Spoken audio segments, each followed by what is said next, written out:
Tapi bener nggak sih kalau kita tuh tidur harus 8 jam sehari? Tidak.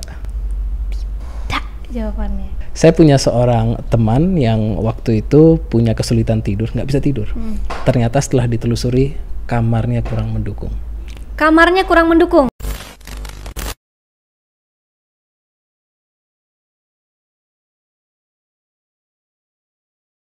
Hai semuanya, balik lagi di sini di Grito Buka Praktek, tempat dimana kalian bisa dapetin banyak banget informasi-informasi seputar kehidupan dan juga teman-teman yang pasti bisa banyak belajar di sini. Nah kemarin tuh aku banyak banget dapet DM atau teman-teman terdekat aku itu tuh susah banget untuk tidur, apalagi mereka tuh kan masih umur sekitar ya 23, 25 bahkan 27. Kenapa sih susah banget tidurnya? Tidurnya itu bisa dari jam 12 ke atas, bahkan udah coba tidur ikutin semua coaching yang ada di Google tuh tetap aja tidurnya jam 4, jam 5, bangun jam 11. Menurut aku kan itu kurang produktif ya. Nah, di sini hari ini aku akan bahas semua mengenai tidur yang baik bersama dengan Sleep Coach Mas Fisal. Hai Grita, Halo, how are you? I'm fine. Gimana Mas? Saya sehat-sehat. Yes, thank you for having me here. Iya. Tadi saya ketemu Mas Fisal, wah ini sehat banget nih kayaknya. Thank you.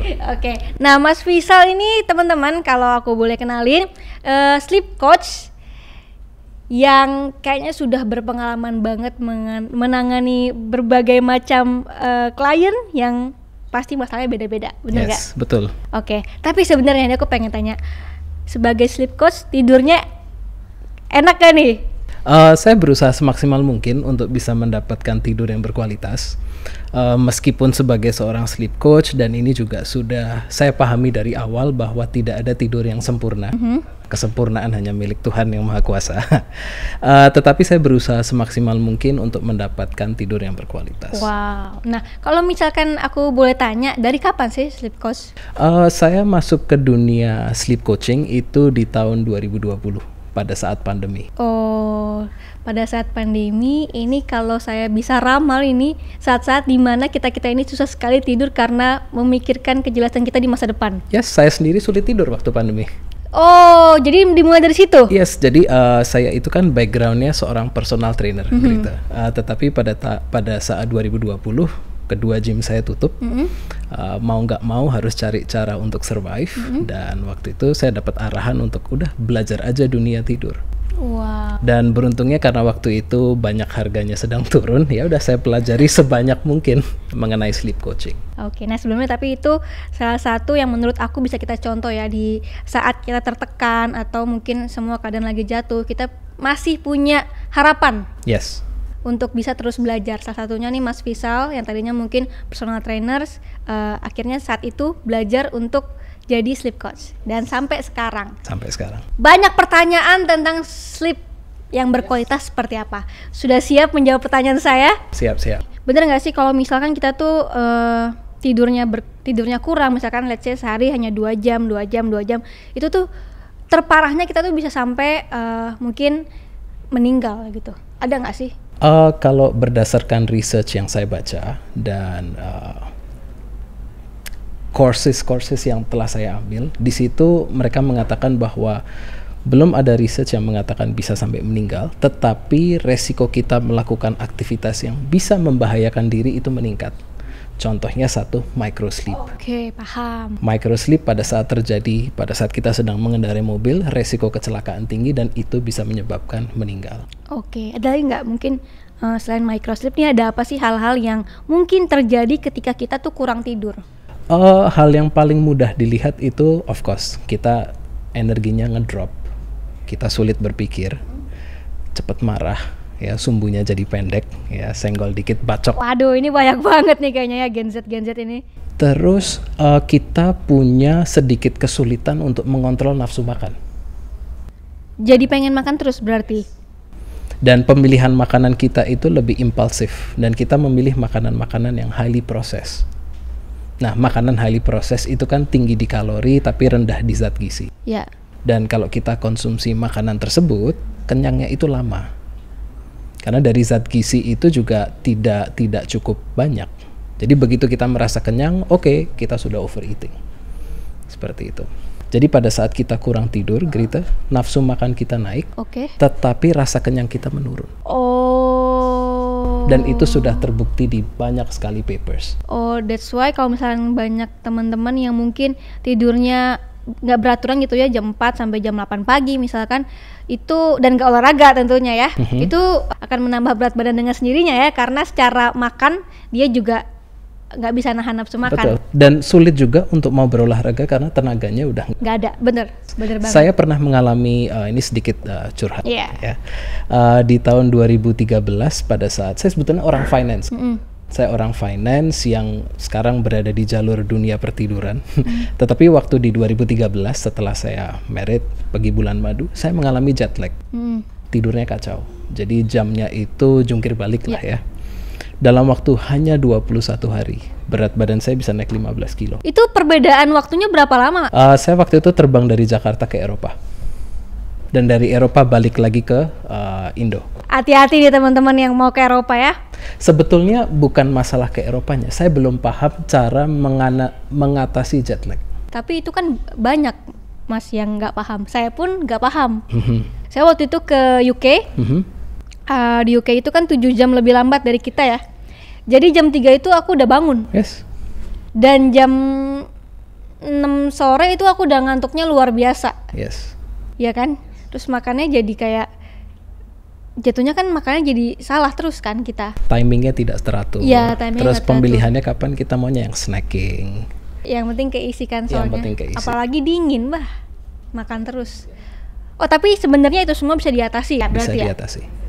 Wah ini penting juga nih ya. Walaupun cuma sebentar tapi pasti ada perubahan kan?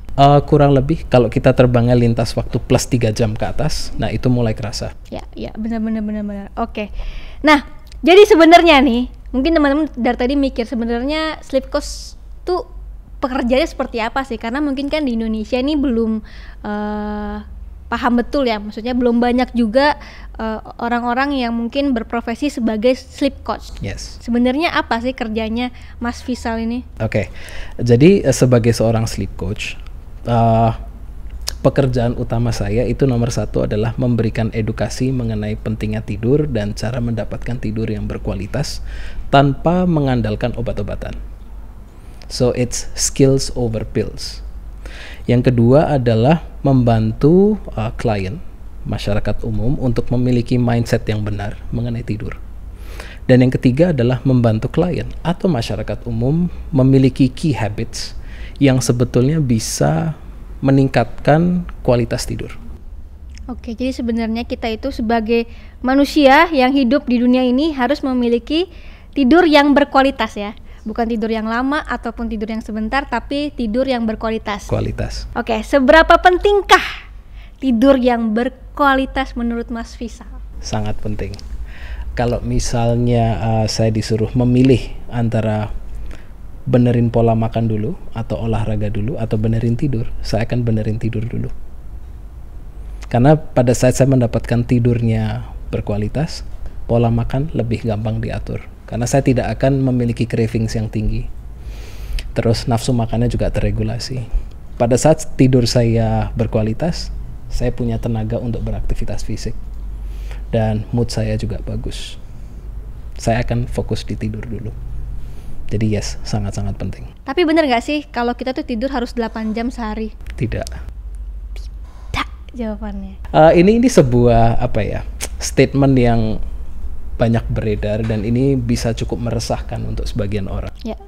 Yes, untuk sebagian orang mereka perlu 8 jam, tetapi tidak semua orang perlu 8 jam.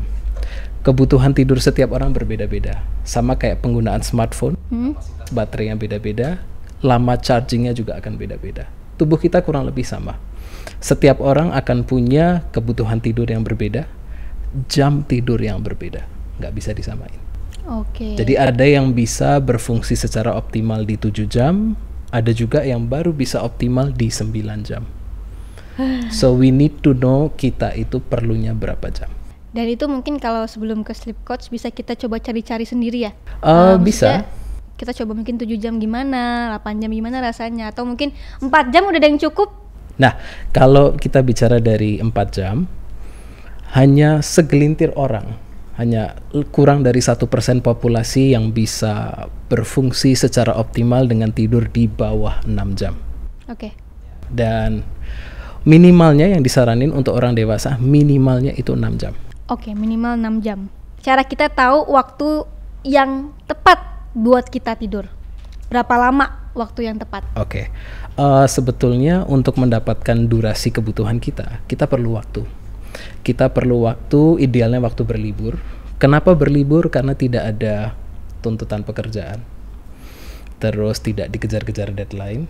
Pagi tidak harus bangun cepat-cepat untuk kejar transport ke kantor. Jadi kita punya kebebasan mengatur aktivitas kita.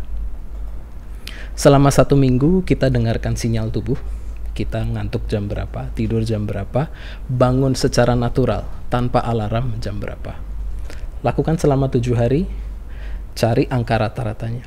Kurang lebih itu adalah durasi yang kita butuhkan untuk tidur. Denger ya, oke? Nah, tapi sebenarnya nih, kan banyak nih tim-tim aku yang tidurnya selalu di atas jam 12 malam. Oke. Mungkin awalnya gara-gara banyak deadline, tapi lama-lama jadi kebiasaan ya kan. Ada yang mungkin tidur jam 2, jam 3, atau jam 4 bahkan ya kan. Kenapa ya senyum-senyum ya? Itu sebenarnya ada fenomena nggak sih Mas untuk Gen Z yang mungkin sekarang lagi mencari uang yang banyak nih? Sebetulnya problemnya itu bukan di problem tidurnya sih, Grita. Mereka-mereka yang sekarang sedang ambisi mencari uangnya tinggi. There's nothing wrong with memiliki ambisi tinggi. Hanya saja mereka lupa untuk slow down. Jadi malam hari memang udah saatnya slow down, mereka lupa untuk slow down. Masih ada ide ini, kerja ini sebentar. Jadi masih terstimulasi. So the issue is bukan di tidurnya, tetapi isunya ada di slow down-nya. Oke. Kalau misalnya Grita sekarang dari rumah ke kantor atau dari kantor ke rumah, dia lagi pulang gitu naik mobil. Begitu mendekati garasi rumah, Grita akan speed up atau akan slow down? Akan slow down. Slow down. Supaya apa? Bisa parkir dengan benar. Kita pada saat mau tidur perlu slow down juga supaya bisa tidur. Nah, tapi kan di otak itu kan selalu ada ide-idenya munculnya malam, Mas. Setuju. Gimana caranya kita bisa gue mau tidur, gue harus tidur, gak boleh pikirin ini, gimana caranya? Sebetulnya kalau kita mau menghentikan pikiran itu juga susah karena sekali, kita kan? dikaruniai otak yang cemerlang untuk berpikir. Tetapi bagaimana caranya malam hari pikiran kita itu tidak menstimulasi kita? Ada beberapa cara yang bisa kita lakukan, contohnya journaling atau transfer isi pikiran ke dalam sebuah buku atau via voice note. Oh, itu memang membantu? Membantu. Jadi pada saat kita mau naik ke kasur, ke tempat tidur itu kita sudah berada dalam mindset, okay, I'm ready to sleep. Oke. Ada teknik lain juga untuk merelaksasikan tubuh dan pikiran. Oh, iya aku sering dengar sih kalau kita jurnal atau mungkin mungkin tulis di notes ya, kan itu kan mengutarakan isi hati kita sama pikiran kita itu. Unek-unek yang dikeluarin. Unek-unek. Lagi Jadi jengkel sama siapa, tulis aja. Oh, oke. Nah, ini mungkin salah satu cara yang bisa teman-teman di rumah yang mungkin ada kesulitan tidur buat coba ya, biar bisa tidur lebih cepat. Yes. Tidurnya mungkin lebih ke arah tidurnya lebih rileks. Jadi kita bisa berada di dalam kondisi yang rileks untuk tidurnya lebih mudah. Oke. Nah, satu pertanyaan. Boleh nggak sih kalau misalkan kita ya tidurnya memang berkualitas, cuman ya udah kita tidurnya tuh jam 2 sampai jam 8 pagi. Oke atau enggak? Oke, pertanyaan yang bagus. Jadi gini, selama kita let's say tidurnya jam 2, bangunnya jam 8 atau jam 9, dapat 7 jam. Tidurnya mudah, saat kita bangun di feel fresh, dan jadwal ini kita konsisten. Oke. Itu akan lebih bagus daripada setiap hari jadwalnya berubah-berubah terus. Oh, berarti key-nya adalah konsisten. Semakin konsisten jadwal tidur bangun kita, semakin mudah proses tidur, semakin tinggi kualitas tidur. Oke, berarti sebenarnya kalau secara produktivitas itu nggak masalah ya kalau tidur kita tuh jam 2 sampai jam 8 atau bahkan jam 9. Tapi mungkin dilihatnya berkualitas atau tidaknya nih. Yes. Dan mungkin kan kalau kita kerja atau apa kan ya nggak mungkin dong ya sekarang kita jam 9 baru bangun kan, karena kan melibatkan banyak orang gitu kan. Bisa nggak sih Mas dari jam 2 nih, kan pasti banyak teman-teman yang pengen banget sih tidur jam 11, jam 10 tidur bangun jam 6 atau jam 7. Gimana caranya menggeser dari yang jam 2, jam 3 kemudian ke 10, ke 11? Oke. Itu juga ada caranya dan memang perlu waktu. Jadi kalau kita bicara jam tidur, itu setiap orang punya jam tidurnya masing-masing. Cara maju atau mundurin jam tidur kita bisa pakai cahaya matahari atau cahaya terang.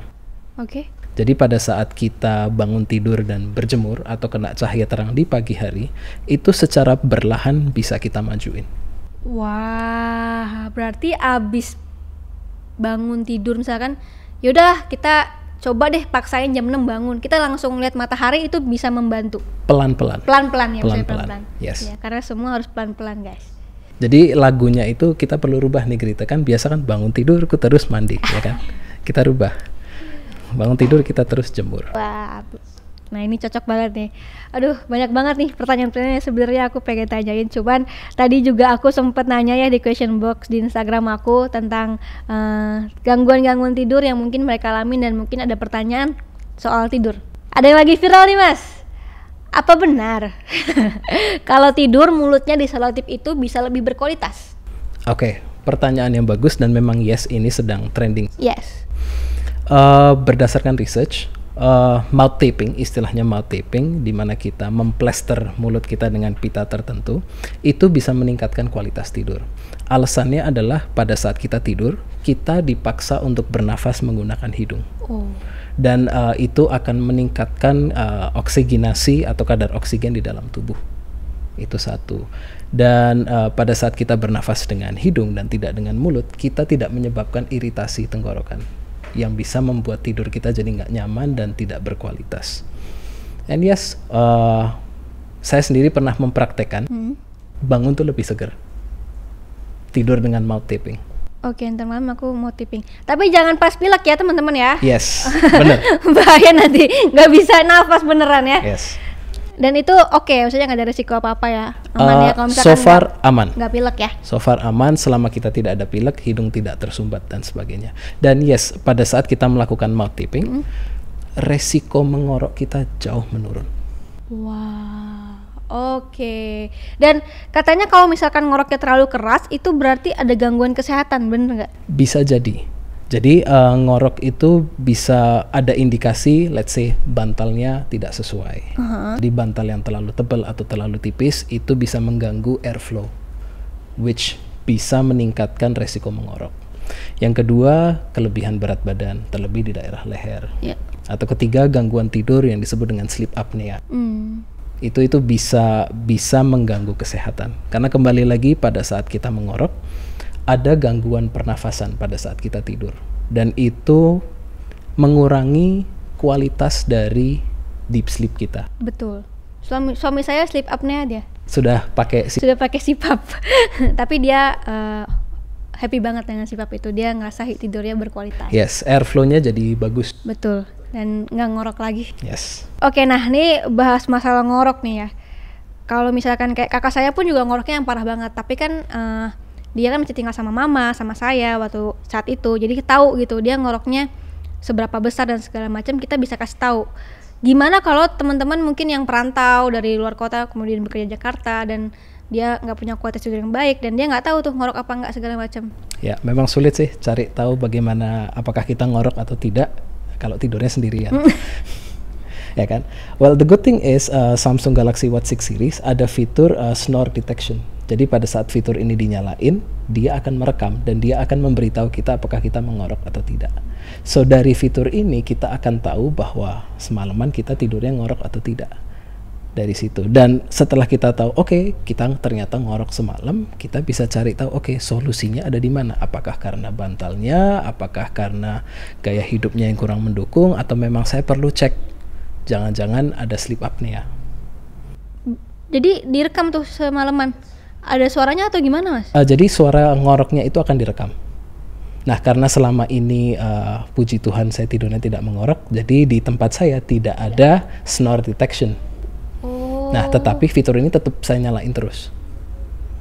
Oh, dan berapa lamanya tahu atau enggak? Nanti akan ketahuan. Wow. Nanti akan ketahuan. Karena ini kan nyala terus ya, Iya, dan iya. semalaman kita pakai tidur. Nah, pada saat terdeteksi suara mengorok akan kerekam. Wow, mantap juga ya. Jadi dari situ apa ya? Pada saat kita mendapatkan info bahwa kita mengorok semalam dan kita tahu untuk jangka panjang mengorok itu kurang bagus, we know what to do next. So, sekali lagi memang sangat-sangat membantu. Bener nggak sih orang tuh kalau mimpi tandanya tidurnya nggak nyenyak? Enggak juga sih. Jadi gini, tidur bermimpi itu salah satu bagian dari tidur yang normal, dan itu terjadi di fase REM sleep kita. Dan saya setiap kali malam tidur saya menggunakan Samsung Galaxy Watch 6 series, dan itu terbaca semuanya. Jadi fase-fase tidur kita dari light sleep, deep sleep, dan REM sleep itu terbaca. Dan memang pada saat kita berada di REM sleep, itu saatnya kita bermimpi. REM itu yang paling bawah. REM itu yang paling terakhir dari sleep cycle kita. Jadi apa aja mas? Maaf. Jadi ada light sleep, Light sleep, turun ke deep sleep, turun ke deep sleep, terus naik ke REM sleep. naik ke REM sleep. Yes, jadi light, deep, REM. Oke, tapi kalau REM tuh artinya nyenyak juga atau enggak? Nyenyak juga. Oh nyenyak juga. Nyenyak juga. Jadi REM sleep itu adalah fase di mana kita mengalami yang namanya cognitive repair, perbaikan sistem otak kita, terus juga mengalami emotional healing, membantu kita move on dari kejadian yang traumatis. Itu berada di sana semua. Oh ini kenapa makanya orang tuh butuh tidur, biar otaknya juga di apa namanya? Reparasi. Direparasi terus ya kan? Berarti tidur adalah bengkel kita. Yes. Bener kan? Bener. Oke. Walaupun mimpinya buruk, baik terus berarti sama aja. Kalau mimpi buruk itu bisa jadi sebelum tidur masih ada tingkat kecemasan yang berlebih, Oh, which yang perlu diredakan sebelum tidur. oke. Ada stres berlebihan, Iya. terus ada banyak yang dipikirin. Dan ini satu pertanyaan bagus karena suka ada suami istri yang baru menikah stres gitu karena istrinya sukanya nyala, suaminya sukanya mati lampunya. Lampunya, oke. Nah, sebenarnya setahu saya bagusnya kalau lampunya mati ya. Yes. Tapi oke nggak kalau misalkan lampunya nyala?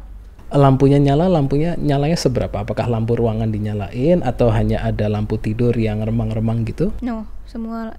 Kalau lampu semua nyala, tidak disarankan. Karena meskipun mata kita tertutup, cahaya itu masih bisa masuk. Iya. Dan itu bisa menurunkan kualitas tidur. Tetapi, ada sebagian dari mereka yang kalau tidurnya di ruangan yang gelap, itu mereka takut. Dan justru malah nggak bisa tidur. Nah, untuk menenangkan mereka, kita pakai lampu remang-remang. Yang kecil itulah ya, Kecil. lampu tidur lah ya. Yes, dan buat mereka itu lebih ke arah safety. I feel safe. Nah, itu akan mempermudah proses tidur. Oke, nah ini mungkin dari yang takut ya, maksudnya yang terang-terang gitu bolehlah diganti ke yang kecil-kecil lah, yang Lampu tidur, remang-remang gitu kan. pilihan warnanya juga yang orange atau kemerahan, yang mirip-mirip warna api gitu, that's fine. Ada juga yang harus nonton TV baru bisa tidur. Saya. Seriusan? Serius. Jadi ritual malam saya adalah nonton. Tapi dimatiin nggak? Setelah, jadi gini, tubuh kita itu kan memberikan sinyal. Iya. Kapan kita mau tidur, tubuh itu selalu kasih sinyal. Dan sinyal tidur saya itu 10:30 malam. Saya nonton sampai 10:04 gitu, saya nonton. Begitu sinyal sudah kerasa, ya saya matiin. Oh, oke. Oke. Dan sebenarnya nih budaya Gen Z nih, ini karena yang nonton semua Gen Z semua nih. Ini ada yang namanya one coffee a day. Jadi setiap hari harus minum kopi, apalagi sekarang coffee shop tuh bertebaran di mana ya, gampang banget ojek online. Pesan langsung kopi datang. Katanya biar nggak ngantuk. Oke. Oke. Gimana nih pengaruhnya kopi itu ke dalam tidur kita yang berkualitas? Oke, jadi kafein itu kan stimulan ya, membuat kita semakin alert, semakin aktif dan ingin beraktivitas. Dan itu bisa mengganggu atau bisa meningkatkan, sedikit saya rephrase. Pada saat kita konsumsi kafein ya, kebanyakan itu bisa mengintervensi atau mengganggu proses kita untuk bisa tidur. Dan pada saat kita konsumsi kafein, itu perlu waktu 6-8 jam untuk 50% dari kafein itu kebuang dari tubuh. 6-8 jam, 50% kafein terbuang dari tubuh. Let's say for simplicity kita konsumsi kafein 100 mg kafein dalam bentuk kopi gitu jam 4 sore. Oke. Jam 10 masih ada sisa 50 mg di tubuh. Oke. Terus 6 jam kemudian jam 4 pagi masih ada 25 mg.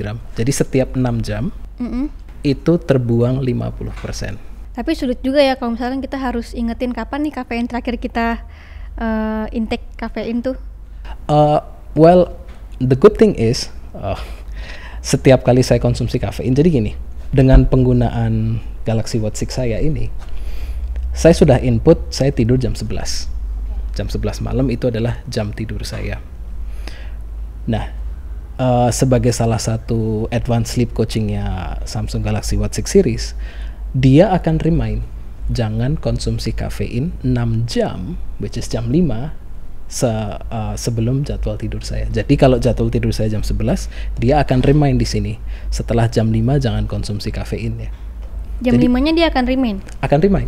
Oh, wow. Jadi bukan reminder jam 5 akan bunyi, enggak. Tetapi pada saat kita buka fitur sleep coachingnya, di situ akan muncul list.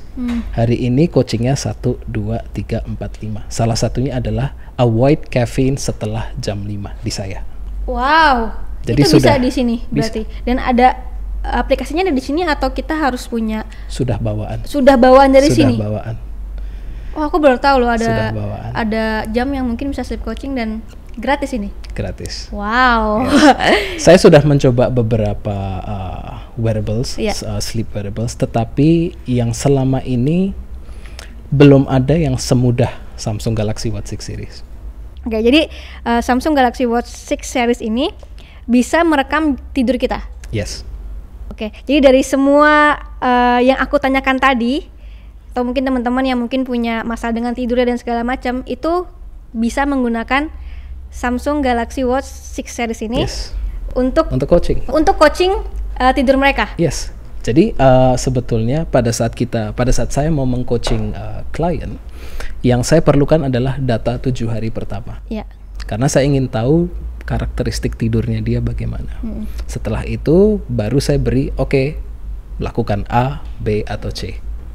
Nah, itu semua dipermudah oleh Samsung Galaxy Watch 6 series. Pada saat kita menggunakan Samsung Galaxy Watch 6 series ini dan kita gunakan tidur untuk 7 hari, kita akan langsung mendapatkan profil tidur kita. Dan profil tidur kita yang diberikan di sini adalah dalam bentuk sleep animals. Oke, berarti Mas Fisal ini tadinya sebelum mungkin menggunakan Samsung Galaxy Watch 6 series ini menggunakan manual. Yes, saya menggunakan sleep diary. Nah, sleep diary itu kita harus input data satu persatu untuk 7 hari. Klien tersebut harus input data satu-satu, saya tidur jam berapa dan lain-lain. Kalau ingat. Oke, dan itu dipermudah dong sama Samsung Galaxy Watch 6 series ini. Jadi begitu Samsung Galaxy Watch 6 series ini keluar dan saya pelajari fiturnya, bilang, this is what I do. Dan ini sangat-sangat dipermudah. Berkat bantuan watch ini, saya semakin berpikir sleep coaching untuk masyarakat umum itu sangat-sangat dipermudah. Wow. Tidak perlu manual karena semuanya sudah diatur di sini. Terus setelah 7 hari kita dapat profil dan berdasarkan profil tersebut sarannya akan lebih personalized. Jadi let's say saya ambil contoh kasus saya. Saya pakai 7 hari, muncul profil saya di sini adalah lion. Dalam konteksnya Samsung Galaxy Watch 6 series, lion itu berada di level tertinggi. Dan habitsnya disesuaikan. Beda halnya kalau kita shark, which is level terendah. Habitsnya juga akan disesuaikan. Oke, kita samain dulu ya. Lion ini berarti yang terbaik atau yang terburuk? Terbaik. Berarti kalau misalkan aku pakai 7 hari, terus kemudian aku dapat lion, berarti aku sudah kualitas tidur aku tuh udah lumayan baik berarti. Karena seorang lion itu jam tidur bangunnya konsisten. Oke. Terus mereka melakukan habit-habit yang membantu untuk meningkatkan kualitas tidur. Durasi tidurnya juga sudah cukup. Jadi lebih ke arah oke, terusin aja habitnya. Oke. Kalau yang shark Kalau yang shark itu levelnya terendah. berarti Dan itu nanti key habitsnya akan berbeda. key habit yang dikasih sama Samsung Galaxy Watch 6 series ini itu sesuai dengan apa yang Mas Fisal pelajarin Yes. selama 3 tahun ini. Yes. Berarti ini bisa jadi saingannya Mas Fisal dong. Kalau pesaing, kalau saya berpikir negatif mungkin yes. Nah. Tapi karena saya berpikir positif, jadi mereka bisa terbantukan tanpa perlu mengandalkan saya terus-terusan. Dan saya bisa mengandalkan Samsung Galaxy Watch 6 series ini untuk meningkatkan kualitas tidur masyarakat. Bener sih Mas. Ya. Bener. Tapi kalau mungkin udah nggak bisa pakai ini, baru ke Mas Fisal gitu ya. Boleh. Oke. Wow, berarti saya mau coba ya hari ini ya. Silahkan, by Berarti all means. selama 7 hari ya. 7 hari. 7 hari dicoba. Nah, teman-teman kalau misalkan pakai Samsung Galaxy Watch 6 series ini selama 7 hari ke depan dicoba, kita harus input juga kita tidur jam berapa?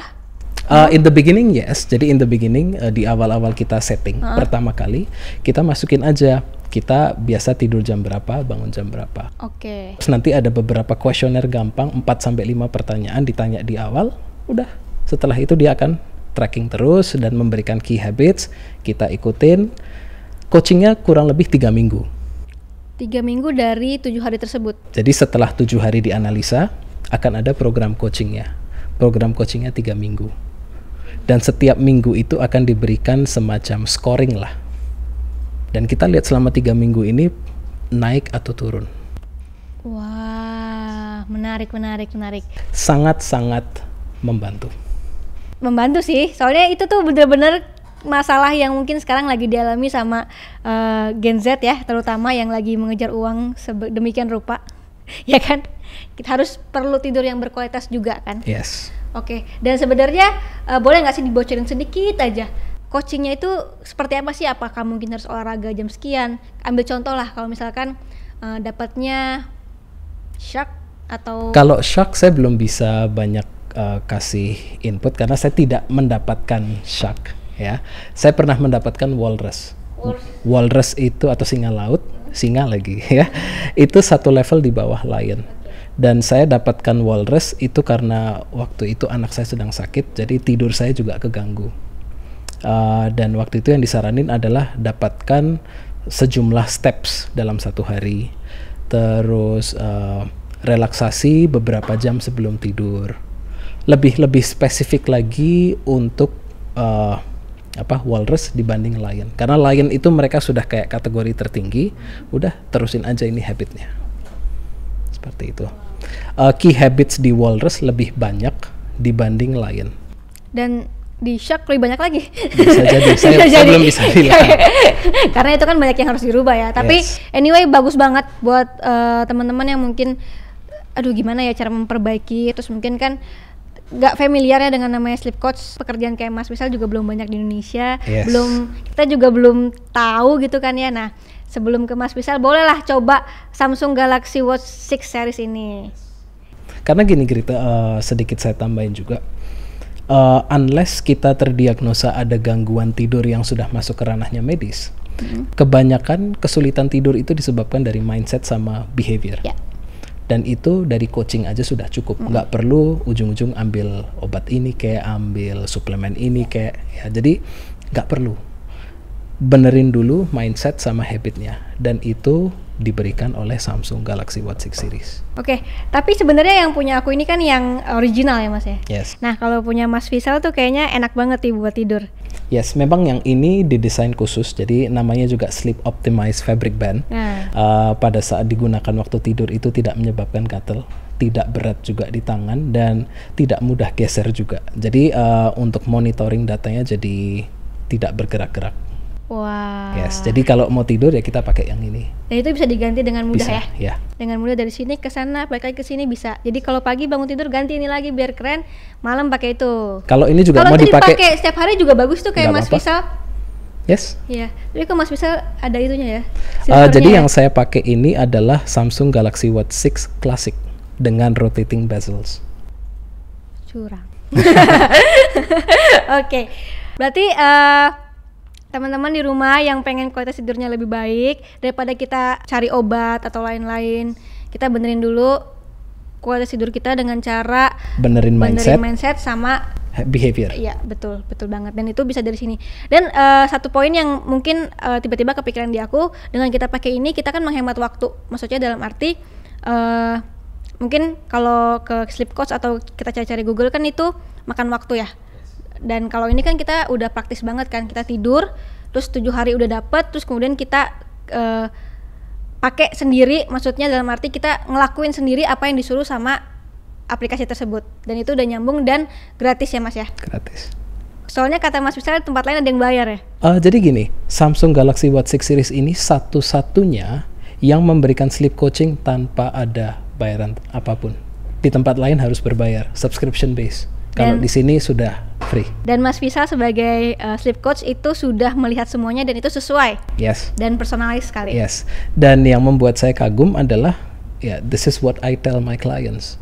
Yang saya saranin ke klien tuh ya udah jemur matahari belum? Terus sebelum tidur sudah ritual relaksasi belum? Kafeinnya sudah diatur belum? Sama persis. Sama persis yes, ya. Jadi ini benar-benar mempermudah my job. Oke, nah mulai kejawab ya nih pertanyaan-pertanyaan teman-teman di rumah yang tadi ada di Instagram aku juga, followers aku. Yang paling penting tuh kita nggak boleh sepelein yang namanya tidur, karena yang tadi aku dapat poin adalah ketika tidur itu adalah reparasi otak kita. Salah satunya. Reparasi fisik, peningkatan memori. Nah itu dia. Itu yang harus kita jaga ya, nggak boleh disepelein. Jangan tidur cuma sejam 2 jam. Terus harus yang berkualitas juga ya, karena yang penting adalah berkualitas ya. Saya punya seorang sepupu yang berada di Melbourne. Kalau dia itu sudah masuk ke ranahnya gangguan tidur yang medis, namanya PLMD, Periodic Limb Movement Disorder. Jadi pada saat tidur itu tiba-tiba tangan kaki bisa getar sendiri. Hah? Yes. Ada yang kayak gitu? Ada. Dan setelah didiagnosa, ternyata isunya ada dari pola asupan gizinya yang kurang mendukung. Nah, jadi pola gizinya dirubah, latihannya ditingkatin, strength training, terus tidurnya juga dibuat jadwal yang konsisten. She's fine. Wah. Jadi memang kapan perubahannya itu harus ditambahin dengan dari asupan gizi, olahraga, tidur akan kena juga. Yang ketiga, saya punya seorang teman yang waktu itu punya kesulitan tidur, nggak bisa tidur. Ternyata setelah ditelusuri, kamarnya kurang mendukung. Kamarnya kurang mendukung? Yes. Ini dia nih. Ini pasti yang sering masalahnya ini nih. Jadi kamarnya dia itu sama dengan ruang kerja, berantakan. Begitu dirapiin dan sirkulasi udaranya jadi bagus, tidak sumpek, dia tidak merasa saya berada di ruangan yang aduh ini kok kerjaan ada di mana-mana ya, terstimulasi. Tidurnya jadi membaik. Ini pasti tips and triknya nih. Soalnya banyak kan yang nggak bisa tidur karena laptopnya mungkin di sebelahnya kan. Bisa jadi, keinget kerja terus. Iya, betul. Bisa. Tips and triknya nih untuk meningkatkan kualitas tidur. Oke, sebetulnya mudah ya Grita. Nomor 1, bangunnya on time. Oke. Mau itu hari Senin, mau itu hari Sabtu atau Minggu. Senin sampai Minggu jadwal yang konsisten. Bangun tidur kena sinar matahari. Setelah itu banyakin gerak tubuh, aktivitas fisik. Makan makanan bergizi, karena itu akan membantu meningkatkan produksi melatonin, hormon yang berhubungan dengan rasa ngantuk. Hindari stimulan mendekati jam tidur, atau hindari sedatif seperti alkohol dekat dengan jam tidur. Miliki kamar tidur yang nyaman. Jadi kamar tidur itu kalau kita masuk seperti sensasinya masuk ke spa. Jadi begitu kita masuk ke spa kan, oh I'm relaxed. Sensasi seperti itu yang kita cari. Dan yang ketujuh adalah relaksasi sebelum tidur. Oke. Contoh relaksasi nih yang selain jurnal tadi ya. Jurnal salah satunya. Mandi air hangat bisa membantu untuk relaksasi. Breathwork, teknik pernafasan. Jadi di mana kita fokusnya adalah penghembusan nafas yang lebih lama. Itu bisa ngebantu tubuh kita untuk lebih rilaks. Nonton juga bisa. Di sebagian orang bisa, ya. Mendengarkan musik bisa. Terus stretching. Kalau kita seharian banyak duduk, bisa stretching supaya peredaran darahnya lancar. Berhubungan seks dengan pasangan bisa. Jadi banyak sekali. Mewarnai juga bisa. Jadi banyak sekali teknik relaksasi. Pilih aja mana yang paling gampang. dan mana yang paling cocok buat kamu. Kan beda-beda ya tiap orang ya. Yes. Oke, dan terakhir nih Mas, terakhir udah tadi ya, maaf ya Mas ya, jadi banyak tanya nih saya nih. Oke, sebelum kita mengakhiri semua ini, apa sih yang pengen disampaikan Mas Fisal kepada anak muda di sini? Saran saya cuma satu, jangan korbankan tidur demi produktivitas, karena pada saat tidur kita bagus, produktivitas kita akan jauh lebih meningkat. Cocok. Oke, Mas Fisal terima kasih banyak udah datang ke sini, sudah memberikan informasi yang banyak mengenai tidur yang berkualitas. Semoga teman-teman yang nonton di rumah banyak sekali yang terbantu dengan Mas Fisal dan tentunya dengan Samsung Galaxy Watch 6 series ini. Bisa digunakan juga dan dicoba juga, sangat praktis. Selama 7 hari kemudian kamu bisa melakukannya sendiri karena udah ada skor-skornya. Senang banget ada fitur itu karena buat aku tidur itu kan sesuatu yang sangat penting dalam kehidupan kita, dimana kehidupan kita harus sangat berkualitas. Dan aku suka sedih sebenarnya dengar teman-teman atau mungkin orang-orang yang susah tidur. Ya kan? Sementara aku gampang banget gitu kan. Aku sebenarnya suka sedih juga. Nah, aku senang sih ada ini. Nanti aku bisa kasih ke teman-teman aku yang mungkin susah tidur dan segala macam. Terima kasih banyak. Thank you Grita. Teman-teman, semoga video ini bisa menjadi sesuatu yang positif buat kalian. Terima kasih untuk video ini, sampai ketemu di video berikutnya. Nonton sampai habis ya, makasih ya. Jangan lupa follow Instagram aku di sini dan nonton video lainnya di sini.